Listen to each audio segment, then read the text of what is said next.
Hi there, I'm your host, McAuley Tucker, and you're listening to The McAuley Tucker Show, the podcast where I sit down with some of the most accomplished and fascinating individuals in the entertainment and business industry. From celebrities to industry leaders, our guests offer unique perspectives and inspiring stories that will educate and inform you. Join me as I sit down with my next guest to cover their humble beginnings, challenges they faced, as well as their accomplishments in life. You are bound to learn something new, so sit back and enjoy the interview.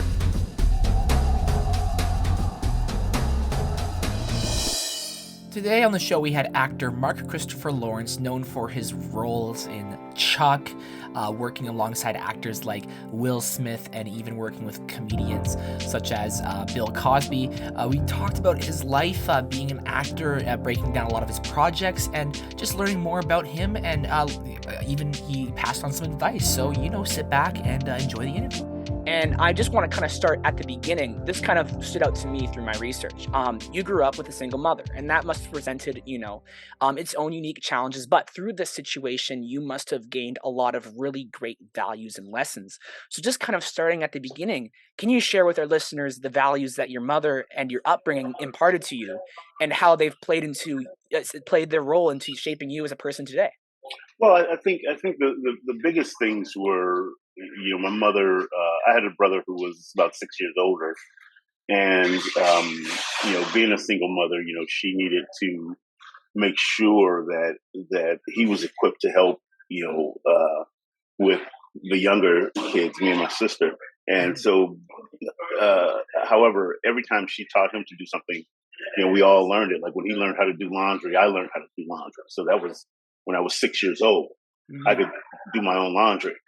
So by the time I got to college, it's like I knew how to cook, I knew how to do laundry, I knew how to budget. I had all of these life skills that. Sorry, we got a little noise. I'm in a hotel. It's all good. Had all these life skills that have helped me throughout my life. In college, I mean, it was invaluable that I was able to cook, and I didn't have to, eat out every day or eat at the Commons every day. I was able to, cook my own meals. And then when I didn't have any money, it's like people who knew that I could cook would buy groceries, and I cook dinner for, those people, and end up having a meal myself. So just little things like that, and then my mother's faith was part of our situation growing up, and that has remained with me today. It's like I'm, steeped in faith. Mm-hmm. Uh, just little things like that. It's like my mom was very instrumental in making sure that her children were raised decently, and to help us grow up to be decent people. Absolutely. And it's really great to kind of hear that even through the difficult situations, you were able to grow and take these situations and learn from them. I know a couple other people in your life that have impacted you include Patricia Schilling and Perry Brents and Lennon Trotter. They all were really helpful in making who you are as a person today. One thing that really stood out to me through my research that makes you just unique through all the other guests I've talked with is that you went through a program, I guess, in your school during 10th grade, I think a debate team, which gradually over time leveraged you into other things. And so this is a question that I wanted to ask you. With your background in forensics, competition, and theater, I'm interested to hear what is your perspective on what makes a good debater and a strong argument. Well, I didn't debate. I did individual events, Okay. speech entertainment, oral interpretation of literature, expository, impromptu speaking, that sort of thing. Um, when I got to USC, I got to see what good debaters were, and these were guys who were able to take notes and on a flow chart, and from the research that they had previously done, and they'd be able to go through their ox box and find a card to refute whatever the other person was talking about. We at the time had one of the top debate teams in the country. And once C brought me in, I was able to recruit some other individual event speakers, and we became the top team in the country. Well, I think when placed in a situation where you're trying to build something great, um, being able to go out and grab the right pieces to help you do that, sticks with me today in my daily grind. It's like I'm producing projects, and I have an uncanny knack of putting the right people in the right room. I have an uncanny knack of, like, when I produce a comedy show, for example, of knowing which order to put people in, Mhm. based on one experience. But a lot of times my shows are all headliners, so then you need to know who is capable of following who. Sometimes you don't want your show to be upside down because somebody can't follow somebody else. Mhm. Um, so just having those experiences, really helped in developing a skill and an ability to be able to gather the right folks. Absolutely, and again, kind of restating back, being involved in these, environments, will help you grow as a person, even through the challenges and things like that, you learn and you learn things, and one thing that I really stood out to me is you throughout your career, you've worked with some really remarkable people, and I just kind of wanted to not, like, pick on specific individuals, but just as a whole, you're working with these people, and you, of course, you see kind of what they bring to the table, and reflecting on these collaborations with actors and people like Will Smith, Bill Cosby, the list can go on and on. You see these people and how they work, and have you incorporated any of their insights to their craft to your own craft, and if so, I just love to hear, like, how have their skills and their knowledge influenced your own craft. Well, I don't know that I learned anything from Will. By the time I worked with Will, I'm a pretty solid actor. Hmm. When I worked with Bill Cosby, I mean, he helped me as a comic. He was very influential in um, sort of helping me to slow down. I was watching my very first comedy tape from the Ice House. It was 7 minutes long, and Bill and Sidney Poitier were passing by my trailer and saw it playing. He stopped and said, "How long is it?" I said, "7 minutes." He stepped up onto the trailer and said, "Rewind it." And he watched my whole 7 minutes. And then he said, "It's as if you're afraid of the silence." He Mm. says, "You're doing so many jokes. You're not giving the audience a chance to laugh." He says, "And they want to laugh." He says, "Look at them." He says, "See, they want to laugh." He says, "But you're stepping on the laugh. As soon as they laugh, you're slamming them with jokes." He Mhm. said, "Slow down." He says, "Don't move, don't talk until the laughter subsides, then go." Mhm. And literally overnight, just from taking that one note, I was able to go from 7 minutes to 25 minutes, which is 5 minutes away from being a feature act, which is 30 minutes. So, And so that's amazing. that has, and it's influenced me to this day. I mean, if you watch my act today, you'll see me waiting for the laughter, and then I go. And that's really important to be able to take critiques, because I know even for me sometimes, it's hard, being, I guess, 18, almost going to, like, school and stuff. It's like you need to learn how to take, these critiques and stuff, and who knows, these critiques may change you and may help you be a better performer and entertainer. And you've gone through so many projects, and I wanted to actually pick the projects that are near and dear to your heart. Well, specifically the projects that were near and dear to your heart in 2018, because I know in May 2018 you said that out of all the projects that you've done in your 32 years in the industry, there were three projects that stood out. That was Fear of a Black Hat, That Darn Cat, and Chuck. The list might have changed, but I wanted to talk about I specifically said these. that darn cat. Yeah, back in 2018, you said that those were the three projects that were the most fun to work on. I Um, must have been caught off guard. Yeah, I was a bit, yeah, I mean, I wanted to talk about those, and, again, the list could have changed, but those were the projects that you'd listed, and so I guess kind of starting off with, Fear of a Black Hat, I discovered this a few days ago. I was going down the rabbit hole, doing my research, and that was Hmm. such a really, really cool thing. So, Fear of a Black Hat kind of falls under the category of, mockumentary. So it's kind of a newer genre, is around since I think the 60s. And so I would love to hear, as an actor in this film, how did this genre contribute to the overall fun and lightheartedness of the film's production over other projects that you've worked on? Well, I think the biggest thing was the camaraderie that we had as we worked together. Our chemistry was really tight. We were a rap group, NWH, Mhm. and so that chemistry between us. We Rusty Cundiff and I are good friends. We've been friends since I was in 11th grade, and we shot prior to Fear of Black Hat. We shot a short film called Trial of NWH. Mm. And from that, he was using it to shop his writing, and got the deal to shoot a feature film from Mhm. ITC Entertainment Group. So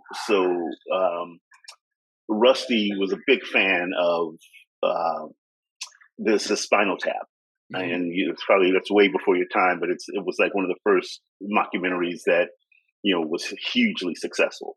Mhm. And uh, so once we started casting for the other role, Rusty plays Ice Cold in it. I played Tone Deaf, and then we had to cast Taste to Taste, which we got Larry B. Scott from Revenge of the Nerds to do. And so during that casting process, a lot of the actors didn't have the comedy chops, or they Mhm. didn't have that give and take that we needed, to do the improvisational part of the script. Mhm. And so we settled on Larry. And when we got to set, Rusty would come in. He said, "Look, we have to say these words to move the story, but do what you do." And so, as an actor, to have a director trust you that way, it's really freeing.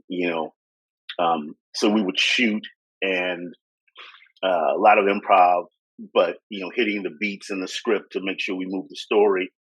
Um, and that is really sort of an invaluable talent to have, because now when I'm working on a project that's completely scripted, if I have like an idea for something that's a little better than what's there in my head, I'll talk to the director and say, "Hey, what if I said this, and this? Or what if we do it like this?" Um, 85, 95% of the time, I get a nod to a yes, let's do it, and then do it the other way. So we have them both. And a lot of times my way gets into the project. Mhm. Um, but most of all, it's about the craft of acting. It's like listening and knowing when to get in and knowing when to get out and letting somebody else shine in a moment. Um, I think that's the takeaway from it. Absolutely, and it looked like a wonderful time, filming that, and I read somewhere, I'm not sure how true this is, but I heard that you guys were able to write some of your own songs that you performed. I'm not sure if you did that with yours, I'm Just a Human. I was just listening to that yesterday, that was so funny. I love that song. No, Rusty wrote most of the songs. Okay. Larry B put some spin on his stuff.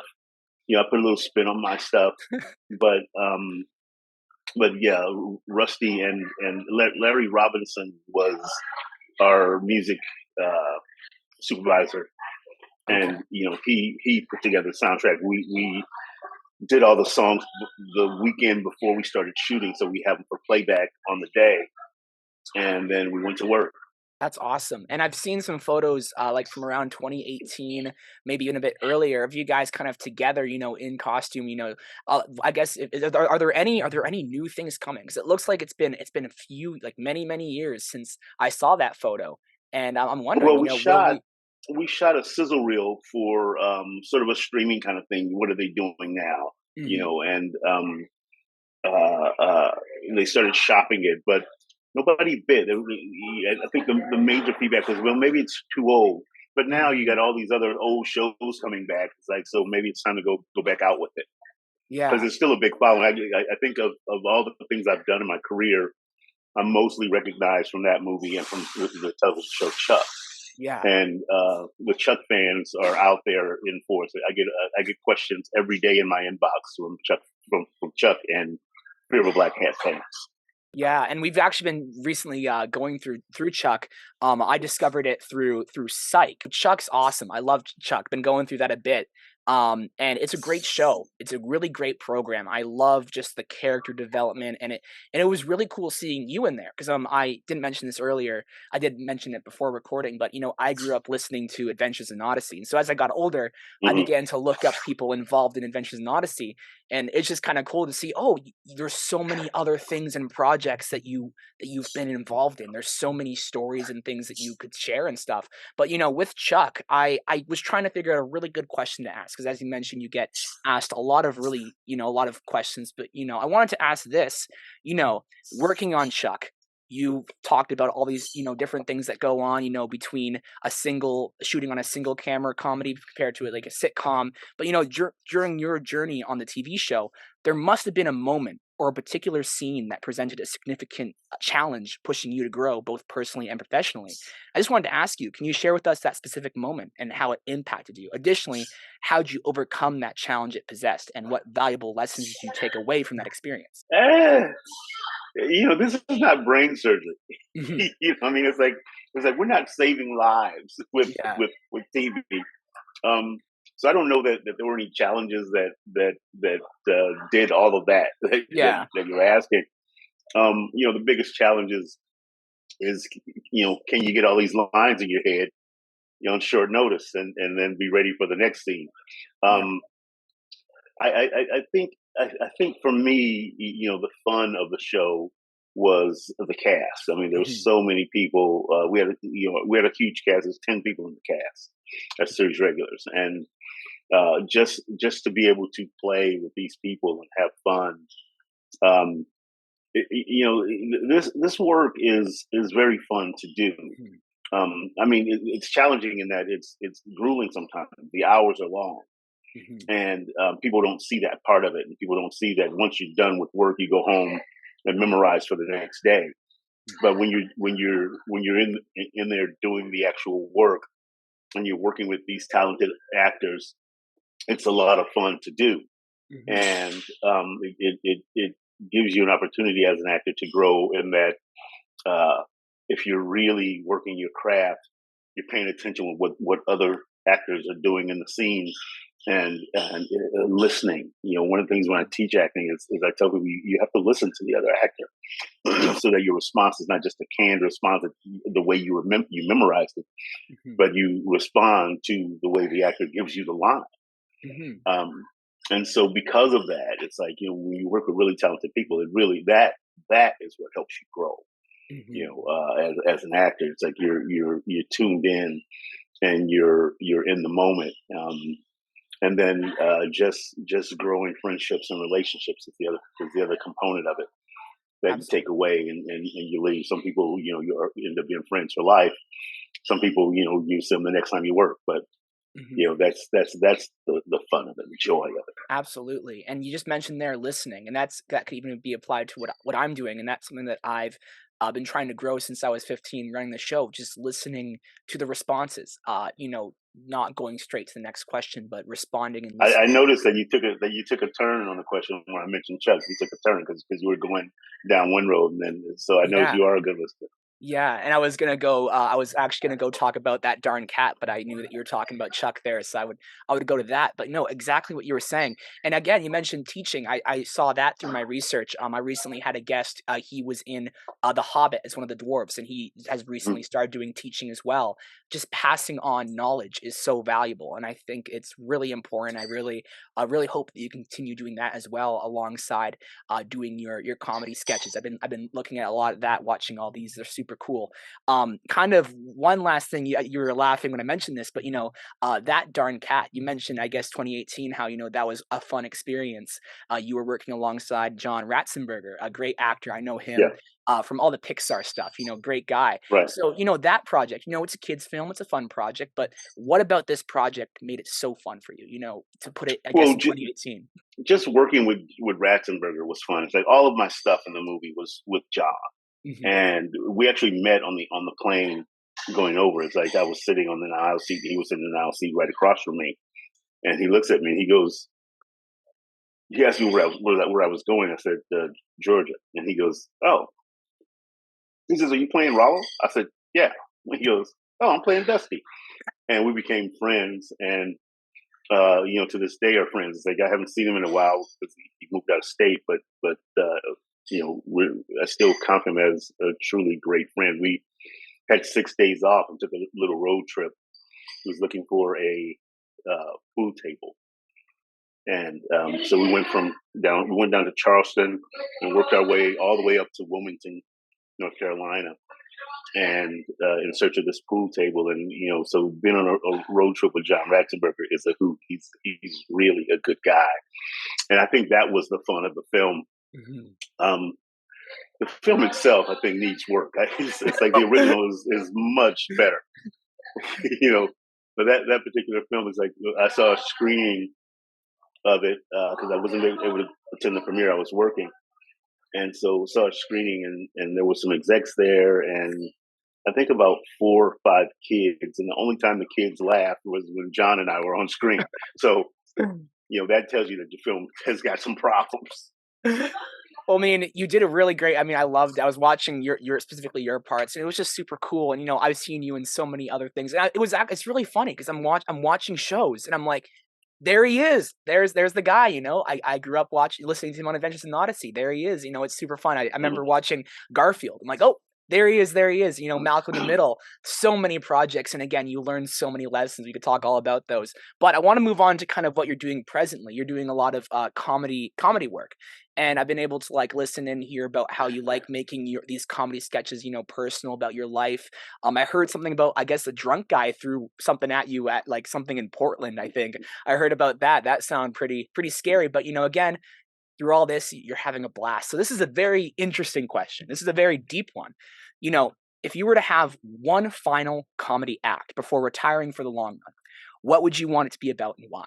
I'm writing my new hour right now, and if I knew the answer to that question, it would be easier to write this new hour. It's like right now I'm stuck because I don't know what I want to talk about, and that's the biggest thing about it. Some people just have the knack of just sitting down and writing every day. My friend Scott Wood, he's a really funny Christian sort of Rodney Dangerfield style of comic: set up, punch, set up, punch, set up, punch.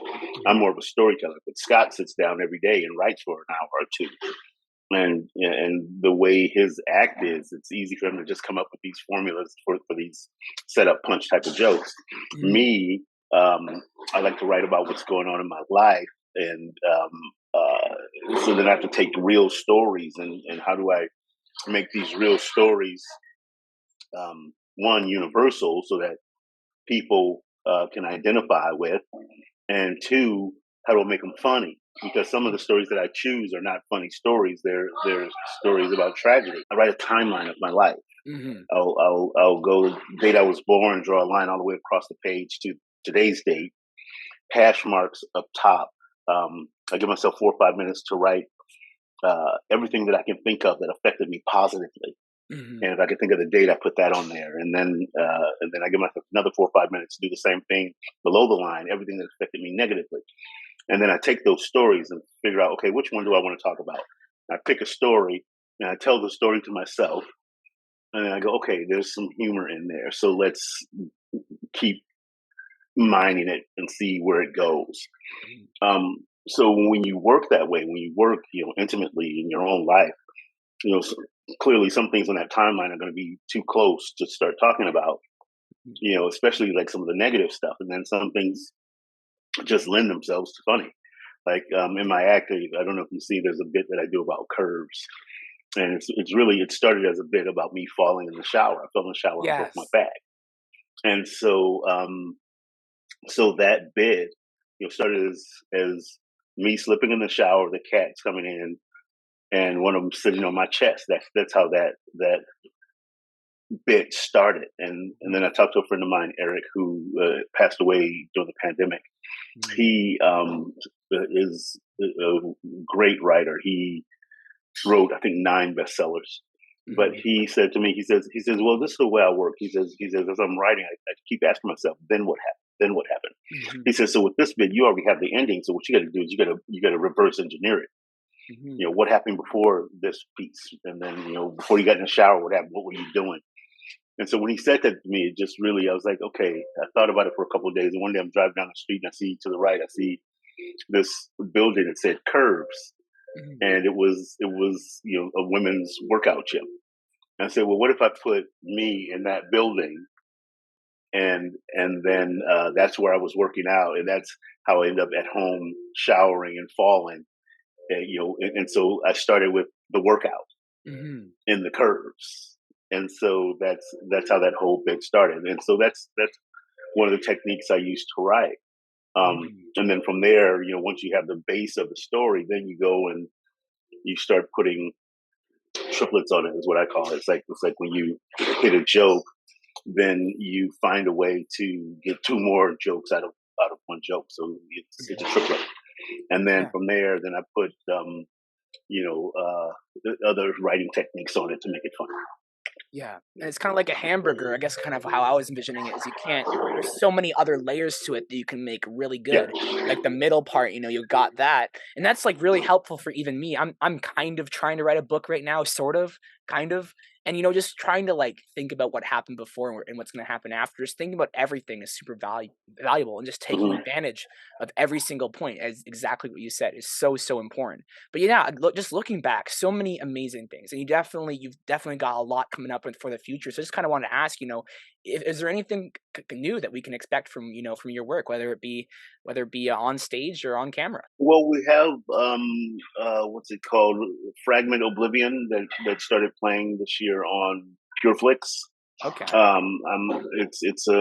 It's an action drama. I'm the lead in that. And then we have Bringing Back Christmas that'll be out in November. We're probably going to do like a red carpet premiere, pay per view kind of thing, so people that if it doesn't hit a theater near them, they could actually see the film at the hmm premiere through a pay per view sort of situation. Um, then Lying Together, which the title may change. I think that movie is also a Christmas film that will probably be out this year as well. okay, Um, and before the strike started yesterday, I was working on a little feature film here in San Diego, but it looks like we might have to hold up a little bit while the strike is going on. yeah, Um, but there's some things going. I'm trying to get some films produced, so we have one that's looks like it's slated for later in the year, and trying to find funding for a couple of projects. So if anybody's out there that has about 600 to 900K that they want to invest into a film, hit me up. But yeah, no, thank you again for coming on. I always ask my guests, you shared a lot of good insights. But I always ask my guests at the end, what would they like to pass on to the listeners? I've got a lot of young people, a lot of old people that listen. But what advice do you want to give to the young people or people listening on the show who are pushing for greatness, who want to do things like that, like what you're doing? Well, if you're trying to get into the entertainment industry, I'd say first and foremost, pray about it, Hmm. and then get some training. Don't just try to jump in without training, because there's a lot of actors that are really really good at this. And if you walk into a room with an actor that's really good, you're not going to get a job if you're not trained. So Hmm. get some training, um, and don't say you're trying to be an actor. Be an actor. Start doing some stuff. Do some plays. Is where I think my greatest uh, talent was honed. Hmm. Doing plays, you can really learn the craft of acting. Hmm. Do some plays in town, your hometown. Find some friends who are trying to do the same thing. If there's a junior college near you, they probably have a pretty good media program where they're teaching camera and all that kind of stuff.